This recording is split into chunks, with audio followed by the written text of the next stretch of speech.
आप सब लोगों को मेरा नमस्कार। इस वक्त देश बहुत गंभीर संकट से गुजर रहा है। पूरे देश में एलपीजी गैस जिसे हम बोलते हैं, जो घरों में खाना बनाने के भी काम आती है, रेस्टोरेंट में, इंडस्ट्री में, तरह तरह से लोग इसका इस्तेमाल करते हैं एलपीजी सिलेंडर का, गैस का। इसकी देश में भारी किल्लत हो गई है और उसका कारण है कि पूरे देश में जितनी डेली प्रोडक्शन होती है उसकी 50% प्रोडक्शन कम हो रही है, 50% प्रोडक्शन कम हो रही है। ये कैसे, मैं आपको थोड़ा समझाता हूँ। हमारे देश में जितनी एलपीजी की खपत है उसका 60% इंपोर्ट होता है और उस 60% इंपोर्ट का 90% स्ट्रेट ऑफ हर्मुज से आता है।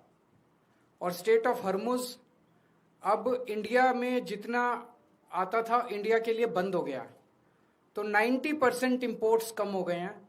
तो लगभग 50-55% प्रोडक्शन हमारे देश की एलपीजी की कम हो गई है।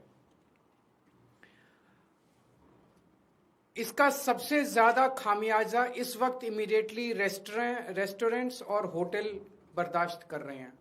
सरकार ने आदेश जारी किया है कि रेस्टोरेंट और होटल्स को एलपीजी गैस मुहैया नहीं कराई जाएगी।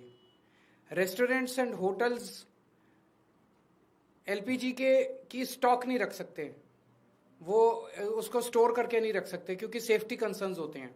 तो जितने एलपीजी सिलेंडर उनको रोज चाहिए होते हैं उतनी डेली की डेली उनको सप्लाई की जाती है।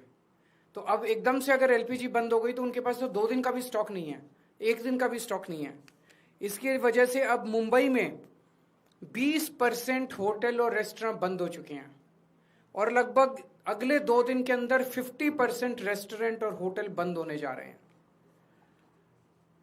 तमिलनाडु में लगभग 10,000 होटल और रेस्टोरेंट्स बंद होने की कगार पे हैं।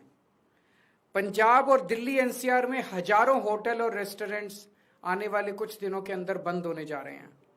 और ये पीक वेडिंग सीजन है, शादियों का सीजन है। तो मुझे लगता है अगर ये जारी रहा तो बहुत सारे लोगों को शादियां पोस्टपोन करनी पड़ेंगी। और इसी तरह की कहानियां बेंगलोर, हैदराबाद, पश्चिम बंगाल, छत्तीसगढ़, हरियाणा, बिहार, सब जगह से आ रही हैं। मोरबी जो गुजरात में है, जिसको कि टाइल इंडस्ट्री का एक तरह से कैपिटल माना गया है, वहां पे 650 इंडस्ट्रीज हैं।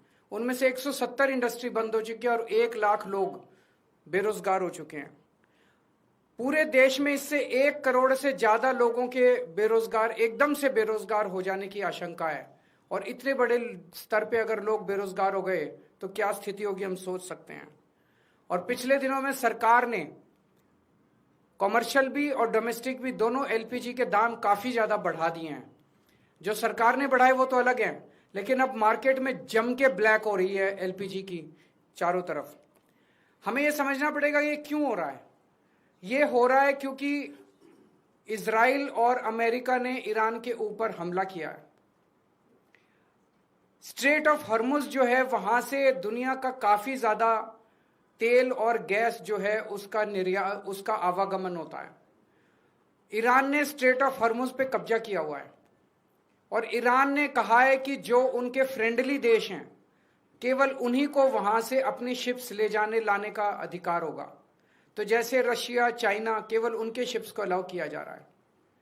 इंडिया ने सबसे बड़ी, प्रधानमंत्री मोदी जी ने सबसे बड़ी गलती जो की है वो ये है, किसी भी युद्ध के अंदर जब हमारा कोई स्टेक ही नहीं है, हमें किसी भी का पक्ष का साथ नहीं देना चाहिए था, हमें न्यूट्रल लेना चाहिए था।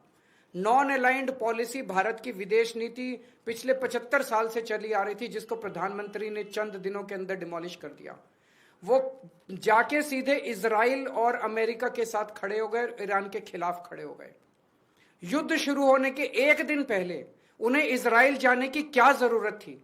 युद्ध शुरू होने के 1 दिन पहले उन्होंने नेतन्याहू को झप्पी पाने की क्या जरूरत थी? ये करके उन्होंने पूरे देश को संकट के अंदर डाल दिया है। और वो ऐसा क्यों कर रहे हैं ये हमारी समझ के परे है।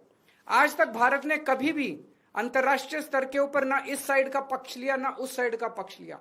इवन कोल्ड वॉर के जमाने में भी जब जो 2 पोल्स होते थे दुनिया के, उस वक्त भी भारत जो है नॉन अलाइंड मूवमेंट का पक्षधर था, तब भी हमने किसी का पक्ष नहीं लिया। अभी प्रधानमंत्री जी ने सीधे सीधे अमेरिका के और इजराइल के पक्ष में अपना वो रखा और हमने ईरान जो हमारा पुराना दोस्त था, जिसके साथ हमारा काफी वो था, उसको हमने अपना दुश्मन बना लिया।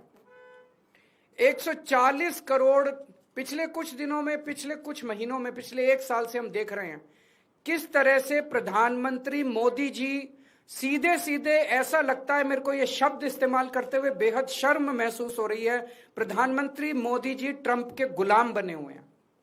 140 करोड़ लोगों के इस महान देश को प्रधानमंत्री मोदी जी ने अमेरिका की कॉलोनी बना दिया। अमेरिका, हम देखते हैं जब अंग्रेज आए थे, अंग्रेजों ने भारत पे क्यों कब्जा कर लिया? अंग्रेजों ने भारत पे कब्जा किया था क्योंकि उस वक्त हमारे देश के अंदर शासन करने वाले जितने राजा थे वो कमजोर थे, उनको ब्लैकमेल किया जा सकता था, उनको खरीदा जा सकता था, उन पे अटैक करके अंग्रेजों ने कब्जा कर लिया। आज अमेरिका ने हमारे देश पे कब्जा कर लिया है क्योंकि एक तरह से हमारे देश का प्रधानमंत्री कमजोर है, उसको ब्लैकमेल किया जा रहा है। प्रधानमंत्री को किस वजह से ब्लैकमेल किया जा रहा है? एक एक देशवासी का खून खौल रहा है इस टाइम। जिस तरह से डेली ट्रंप और वहां के छोटे छोटे सेक्रेटरी, छोटे छोटे अदने से कर्मचारी, अफसर अमेरिका के हमारे प्रधानमंत्री का, हमारे देश का मजाक उड़ाते हैं रोज टीवी के ऊपर बैठ के। खून खौल उठता है एक भारतवासी का, खून खौल उठता है एक देशवासी का, जिस तरह से हम इतनी जिल्लत और इतनी इंसल्ट महसूस कर रहे हैं। ऐसा हमने क्या किया है? हमारा यही कसूर है कि हमारा प्रधानमंत्री एक कमजोर आदमी है। जो आदेश देते हैं ट्रंप, सर झुका के, जी हजूर करके हमारे देश के प्रधानमंत्री उसको मान लेते हैं। ट्रंप ने कहा अपनी कॉटन ड्यूटी, जो अमेरिका से कॉटन आएगी उस पर ड्यूटी 0 करो। प्रधानमंत्री ने कहा जी हजूर, करते हैं, और कर दी। भारत के सैकड़ों लाखों किसान इसकी वजह से बर्बाद हो गए, लेकिन उन्होंने ट्रंप की सुनी। ट्रंप ने कहा रशिया से ऑयल खरीदना बंद करो, मोदी जी ने कहा जी हजूर, करते हैं। रशिया से ऑयल खरीदना बंद कर दिया। 8 लाख करोड़ रुपए का सालाना नुकसान हुआ इसकी वजह से देश को, 8 लाख करोड़ रुपए का। क्यों किया? ट्रंप ने कहा जितना सामान तुम भेजोगे उस पर 18% ड्यूटी लगेगी, और जो अमेरिका से सामान इंडिया आएगा उस पर 0% ड्यूटी लगेगी। मोदी जी ने कहा जी हजूर, करते हैं, और उन्होंने कर दिया। देश के कितने कर्मचारी बेरोजगार हो गए, कितनी इंडस्ट्री बंद हो गई, लाखों करोड़ों किसानों का नुकसान हो गया। और अब उन्होंने इस युद्ध के अंदर ट्रंप का और इजराइल का साथ दिया है। हम ये जानना चाहते हैं कि प्रधानमंत्री जी की क्या मजबूरी है? कुछ तो है ट्रंप के पास, प्रधानमंत्री मोदी जी का, जिस वजह से मोदी जी इतने मजबूर हैं। ट्रंप खुलेआम कह रहा है मेरे पास मोदी जी के कुछ ऐसे राज हैं जिनको अगर मैं पब्लिक कर दूं तो मोदी जी का करियर खराब हो जाएगा।